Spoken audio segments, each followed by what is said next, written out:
BJP के द्वारा एक गाना वायरल हो रहा है और उसके साथ साथ उनका नारा भी है कि जो राम को लाए हैं हम उनको लाएंगे।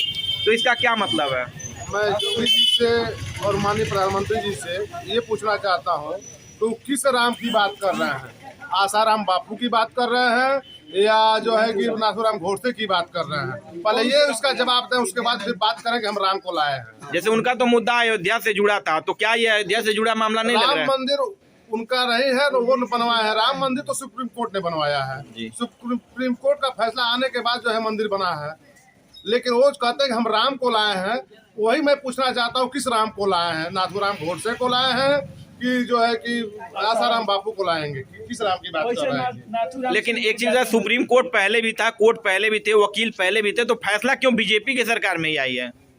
ये जो है कि जब उसका समय आता है किसी फैसले का, तब जो है कि उसका फैसला आता है। संजोग से सरकार बीजेपी की थी, फैसला आ गया बीजेपी की सरकार, तो इसलिए वो अपना वाहवाही लूट रहे हैं। बीजेपी के जज थे। इसके पहले तो हमारे स्वर्गीय प्रधानमंत्री राजीव गांधी जी ने जो है उसकी नींव रखी थी राम मंदिर। जैसे केंद्र में कांग्रेस तो काफी दिनों से रही, जी। और ये जैसे अनुमान भी लगाया जाता है केंद्र से भी कोर्ट जुड़े रहते हैं, तो आपके समय में ये फैसला क्यों नहीं आ पाया? कहने का मतलब यह है कि हमारी सरकार जो चाहती थी कि जनता में कोई विद्रोह न हो, हिंदू मुस्लिम की बात न हो, और राम जन्मभूमि का ताला हमारे स्वर्गीय प्रधानमंत्री जी ने खुलवाया, राजीव गांधी जी ने खुलवाया। फिर मंदिर का शिलान्यास भी हमारे स्वर्गीय प्रधानमंत्री राजीव गांधी ने कर दिया था। उसके बाद शिलान्यास की जरूरत नहीं थी, लेकिन मोदी जी ने कहा कि मैं शिलान्यास कर रहा हूँ। तो राम मंदिर की प्रक्रिया तो हमारी ही सरकार ने की। अच्छा, वो काशी की बात करते हैं कि काशी में कॉरिडोर का हमने इतना भव्य निर्माण करवाया, उसको बनाया, तो ये प्लान कांग्रेस के दिमाग में पहले क्यों नहीं था? कांग्रेस सर्व समाज की बात करती है और ये अपने विकास की बात करते हैं। भारतीय जनता पार्टी अपने विकास की बात करती है। जो आज कॉरिडोर वहाँ बनाया है इन्होंने, तो ये अपने विकास के लिए बनाया है, न कि जनता के विकास के लिए बनाया है। इसलिए कांग्रेस कभी उस पर नहीं विचार की कि मैं जो है कि ऐसा काम करूं तो जिससे जनता का नुकसान हो। वहाँ जितने ब्राह्मण और पंडित थे, जो मंदिर से जिनका गुजारा चलता था, उनका आज खत्म हो गया। नहीं, किसी का विरोध तो नहीं निकल के सामने आया?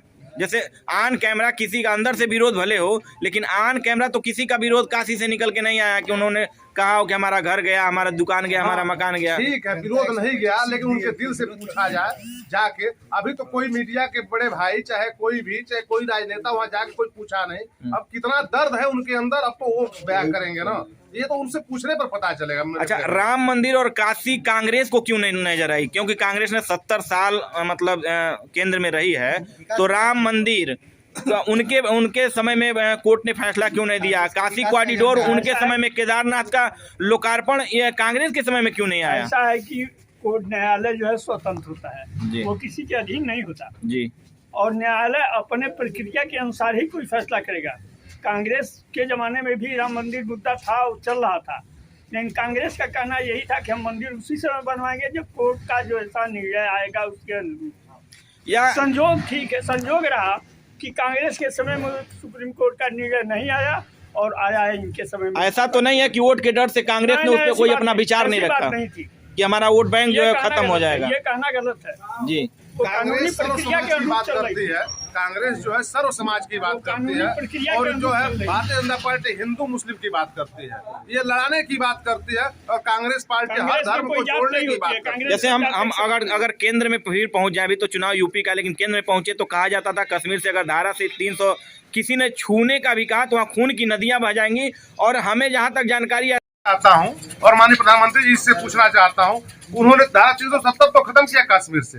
कितने कश्मीरी ब्राह्मणों को वहाँ ले जाकर बसाया। आज तक जो है 2 साल का दिन हो गया, आज तक किसी कश्मीरी ब्राह्मण को वहाँ उन लोगों ने बसाया नहीं।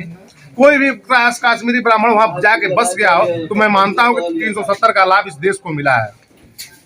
जैसे प्लाट तो बना दिया था, तो वहाँ जाने वाले अपने जाएंगे ना, कोई लेके तो नहीं जाएगा। ठीक है, लेकिन क्यों लोग नहीं जा रहे हैं, ये तो इसका जवाब सरकार। आपको 370 के बारे में बता दो। 370 में 3 क्लास हैं, जिसमें से 2 क्लास को खत्म किया गया, 1 क्लास ज्यों का त्यों है।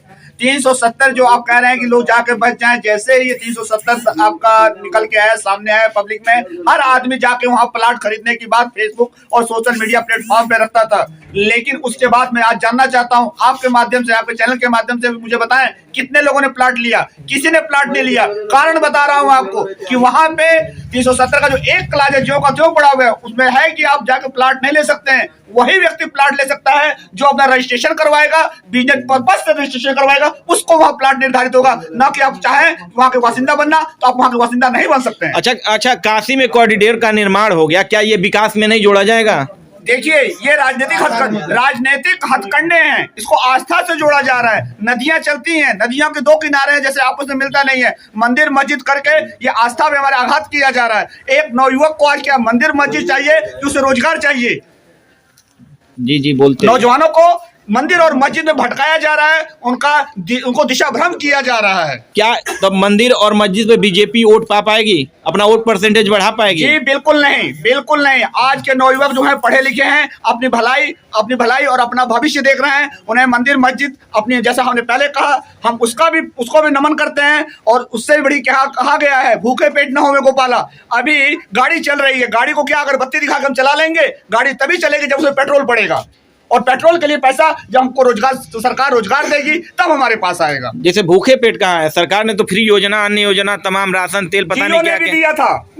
जियो ने भी अपना इस भारत में अपने पांव पसारने के लिए फ्री सिम बांटे, और उसका उदाहरण आपको आज दिख रहा है। नहीं, जियो तो एक व्यापारी है, ये तो सरकार है। जियो व्यापारी, सरकार भी बिजनेस कर रही है, जनता से बिजनेस कर रही है। ये सरकार भी जो है, भारतीय जनता पार्टी की सरकार, ये भी जनता से जो है बिजनेस ही कर रही है कि हम आपको फ्री में देंगे, फिर इसका गुना आपसे ले लेंगे। ये ऐसा क्यों आप कह सकते हैं? क्योंकि नरेंद्र मोदी गुजरात से आते हैं, अमित शाह गुजरात से आते हैं, इसलिए कह रहे हैं कि ये व्यापार हो रहा है। ये देश जो है भिन्न भिन्न भाषाओं का, भिन्न भिन्न प्रांतों का देश है। ये हमारा देश है, चाहे वो कहीं से हमारे प्रधानमंत्री जी आए, गुजरात से आए, केरला से आए, असम से आए, बंगाल से, उससे नहीं लेना देना है हमको। भाई हमारे प्रधानमंत्री हैं, मैं उनको मानता हूँ कि हमारे प्रधानमंत्री हैं वो। लेकिन जो आज राजनीति कर रहे हैं देश में, फूट डालो राज करो, जो कभी अंग्रेज किया करते थे, वही आज भारतीय जनता पार्टी कर रही है। जनता को बरगला रही है, झूठा आश्वासन दे रही है, और उनसे जनता से चरगुना वसूल रही है। अच्छा, योगी सरकार में एक चीज बहुत तेज निकल के आ रहा है कि यहाँ गुंडे